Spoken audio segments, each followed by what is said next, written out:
Now, you've had a look at them. Now we're going to talk about the Prince singles of Purple Rain. Now, this was, as you can see by the charts, what I've done again is I've color-coded the songs so it's not so confusing. The bold line is the song's performance on the pop chart, and the lighter line is the song's performance on the black chart. Now, with singles, both charts have 100, so basically there's no unevenness like for the albums.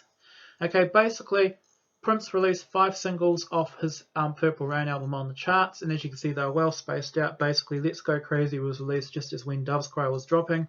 Same with Purple Rain and I Would Die For You. As you can see, even though all of them were very successful, or maybe not so much Take Me With You, it was a law of diminishing returns, and I think maybe by the time we're getting into 85, people are getting a bit tired of it. Basically, the first song to come out was When Doves Cry. That song, as you know, is probably one of the greatest Prince songs of all time. Okay, the song was released on the 17th of May 1984, preceding the album by a whole month. Okay, it actually entered quite low in the 50s, and it took a while to get to number 1. Originally, it took about 7 weeks to get from basically its entry point into number 1. I think it reached the top 10 within the 5th week. I think it went number 8, 3, and then 1, as you can see on the charts. It reached the number 1 spot on the 7th of July 1984, pushing out the song The Reflex by Duran Duran, and went on and spent 5 weeks at number 1 on the white chart. And basically, I think it was unseated by something like, I can't remember, I think it might have been I Just Called to Say I Love You by Stevie Wonder. Basically, the song became the biggest selling hit of 1984. It went double platinum, selling 2 million copies. The song was a massive hit, as I told you, around the world, and to this date, When Doves Cry has remained Prince's biggest ever hit. The song was phenomenal, basically, and it really did set the album off to a good start. Basically, it was number 1 as Purple Rain, also reached number 1 on the charts, and also it was still number 1 when Purple Rain, the movie, was released. So realistically, you've basically got the ideal promotion device coming on here. On the black chart, it also did incredibly well. It was released at the same time. It shot up to the top quicker and spent 8 weeks at number 1 on the black chart. And that was a good balm because with 1999, whereas Little Red Corvette and 1999 were big hits on the black chart, as you saw, Delirious wasn't a big hit, and Let's Pretend We're Married barely troubled the chart, but then again, it barely troubled the chart on the pop one either. So Prince was worried that his more white pop sounding songs like Delirious weren't hitting.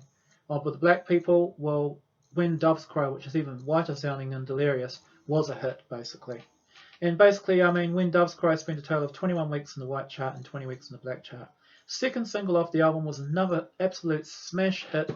This book is named after it, Let's Go Crazy. Now, the version you hear on the single, just one other point too, all of these singles have just got the most amazing B-sides.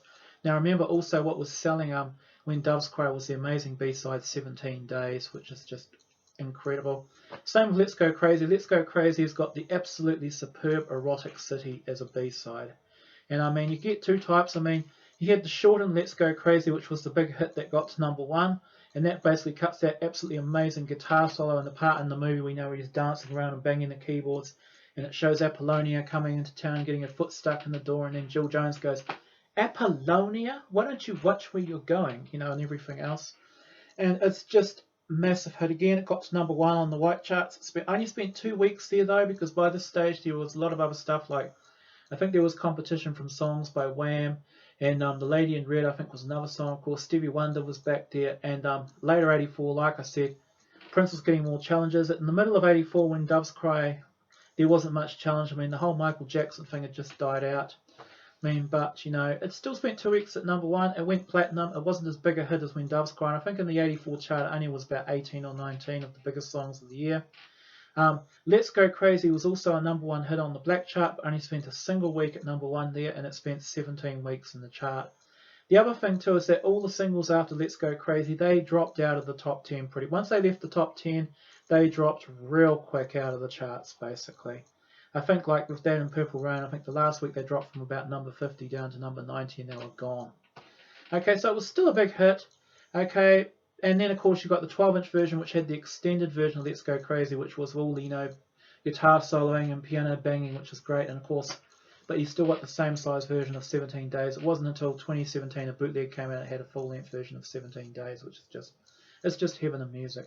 Okay, third single was the title cut, Purple Rain. Now, as you know, Purple Rain is a very long song. It's 8.5 minutes long. So again, on the original single, you just got basically an edited version which cut out most of the guitar soloing. It was still a big hit. It still got to number 2 on the charts. So You know, it wasn't the number one, but number two is still very impressive on the pop charts.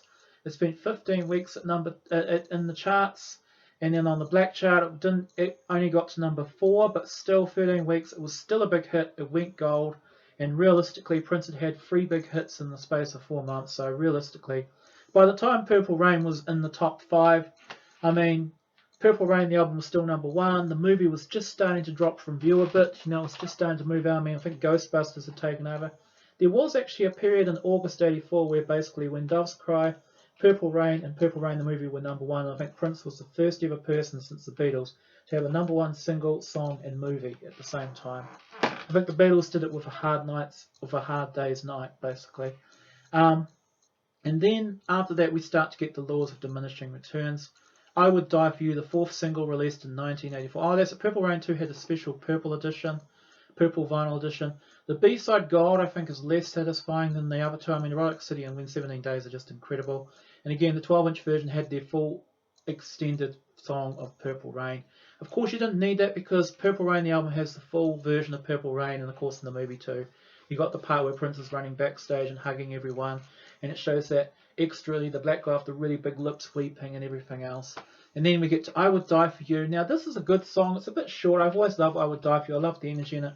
And it was a hit, but it wasn't a big hit. It only got to number 8 on the top 10, which is still a big hit. I mean, it's the same size hit as Delirious, but Delirious spent a lot more time in the charts. And on the black chart, again, these poppy songs, it didn't do as well. Only got to number 11 in the black charts and only spent 10 weeks on that black chart. And again, that was out by 1985. Finally, the fifth single, they probably didn't really need to release it because they had 4 top 10 hits. Take Me With You, I mean, it's not a great song. It's an okay song, but it was not really a chart hit. It got to number 25, and I think that was solely just on the strength. It was off Purple Rain. It came out in February, March '85 when Prince was still doing the Purple Rain tour, although if you read reviews of it at that time, people were getting a little tired of the Purple Rain tour by that stage. You know, and they're getting tired of the self-indulgent noodling solos and the part where he's talking to God and things. And then, so it only got to number 25 on the pop charts, and as you can see, it went up and then dropped pretty quickly. On the black chart, it did even worse. It only got to number 40 and only spent 8 weeks in the chart. And pretty much that song had dropped out by May of 1985, just in time when Around the World in a Day, the next album, came out. But Prince had this sort of weird behaviour. He didn't want to put a single out straight away. He did put out Paisley Park in Europe, but Raspberry Beret was not shipped to the chart until June. So there was about a month in the middle of '85 where there was no Prince in the charts because, as you know, Raspberry Beret came out, it was a number 2 hit. Then Pop Life came out, that was a number 7 hit. So it's still in all, we had 5 singles. In all, the singles sold something like about 5 million records in the States. And around the world, When Doves Cry was a massive hit. Let's Go Crazy and Purple Rain were decent sized hits. The other two barely matched, but what was quite bizarre was that in Europe, in January 1985, they actually released a double-sided single, 1999, and Little Red Corvette, which became a number 2 hit in Britain and Germany and actually sold quite a few copies.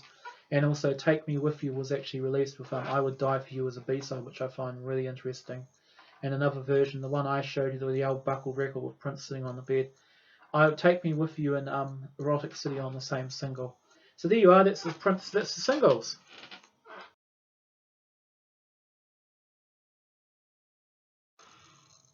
Okay, now we're going to talk about Protege singles. Now these are quite interesting because none of them were as big a hits as any of the Purple Rain singles, but they were still all important singles to me because I feel that they were fueled along by the whole Purple Rain thing. In the case of the Time singles by the movie, people saw them perform The Bird and Jungle Love in the movie and they're like, wow, I've got to go buy that record. And then also Sheila E singles, they hit later because she was basically touring with Prince. So in the chart, as you can see, I mean, pause it to have a good look at it before you watch this part. What I've done is I've tried to colour code it to make it look less confusing than the first chart. Basically, all the Sheila E singles are various shades of green. Again, I've tried to use bold colours for pop and lighter colours for the black chart. For the Time, I've used red, blue and purple. And for Apollonia 6, I've used orange. And for I Feel For You, I've used grey. Okay, so we're going to start with the Sheila E singles. Now, the first Sheila E single off the album was The Glamorous Life. And that was basically, apart from I Feel For You, that was the biggest hit by a Protege so far.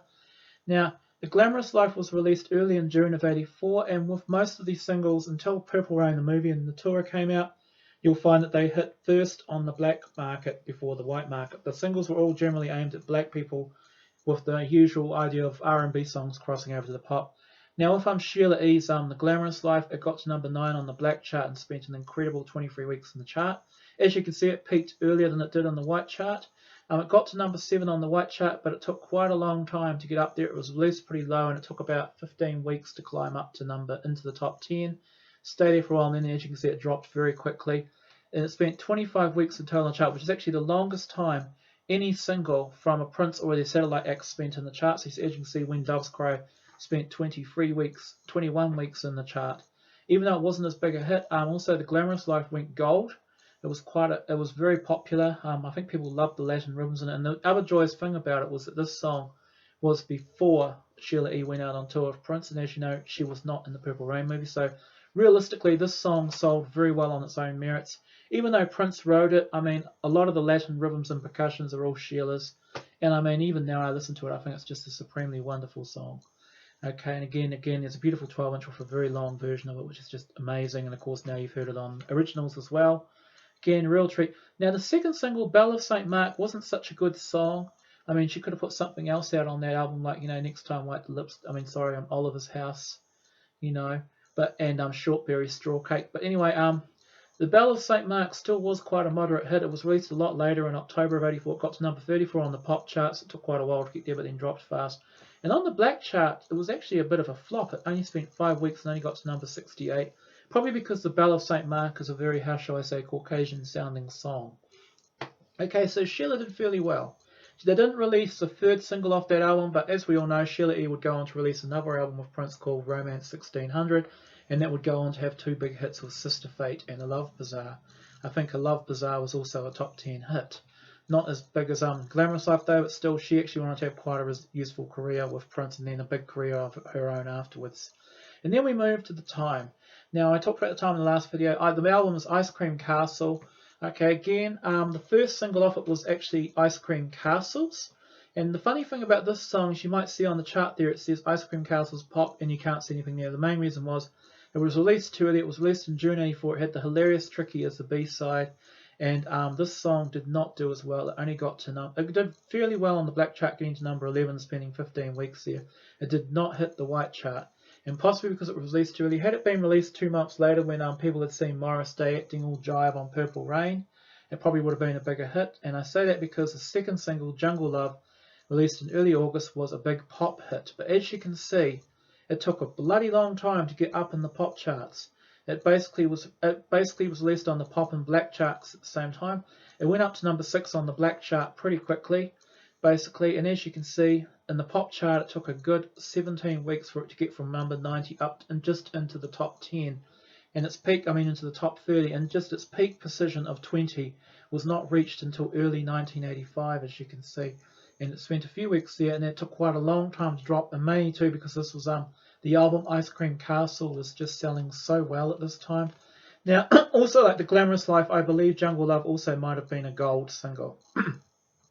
Basically, it's still 24 weeks in the chart, second longest after The Glamorous Life, and actually still longer than When Doves Cry. Of course, not selling When Doves Cry volumes. I think people just saw the jive-ass Morris Day, and Jungle Love, come on, it's a great song. And then, of course, the third single, The Bird, which was actually not released until the start of 1985. This song was actually coming in when The Bird was still in the charts, and Jungle Love was in the charts, and by this stage people knew who Morris Day was. They'd seen Purple Rain, so the song actually got into the charts pretty quickly. It only peaked at 36 on the white chart and 33 on the black chart, but it still spent more time in the white chart, 13 weeks and 11 weeks in the black chart. The Bird was a moderate hit, but it wasn't a massive hit and didn't get any certifications. Now, Apollonia 6, as you know, this album was just a flop. Basically, they only had the one hit single, and that was Sex Year, and if you can even call it a hit. It did fairly well on the black chart, actually getting up to number 19 and spending 14 weeks in that chart. But realistically, you can have a number 1 hit on the black chart and that don't mean shit, basically. Of course, a lot of big hits on the black chart end up becoming big, or at least moderate sized hits on the white chart, but not Sex Shooter. Sex Shooter spent only 6 weeks in the chart, entered in the 90s, climbed slowly into the 80s and then out of the charts. It was not really a hit song. Like I said, it got nominated for a Razzie for the worst song in a movie. It actually lost to something else, but still. I actually quite like Sex Shooter, but it's just not a song that was truly kind. Purple Rain could make a lot of marginal stuff into hits, but they could not weave its magic on Sex Shooter. I think people just considered it a bit too silly and smutty, you know. Okay, so I mean, then we get to another song, I Feel For You, which was the big Chaka Khan hit. I mean, Prince did not tell her how to sing or anything. I mean, Chaka Khan wasn't signed up with Prince at the time. I know she did in 1998, but at this time, she just basically let Prince. Prince gave her the song to sing, and she turned it into a massive hit. It's important because even though it was a big hit by itself, it got up to #3 on the pop charts and spent 25 weeks in that chart. And it was a #1 hit on the black chart and spent 3 weeks at #1. And as you can see, it basically dominated most of late 84 and went well into early 85. It's a really funky, feel-good song, and it was just such a massive hit. But anyway, I mean, the reason why I mention it is because it kind of, basically, as you can see, if you look at the charts, you'll actually see it'll say, you know, writer Prince, controversy music. So even though Chaka and Melly were getting the performance rights, I mean, basically Prince was getting all the songwriter money, and again, it was basically more proof of Prince absolutely dominating the charts. So there you are. So there's in the last part, I'll do some summing up.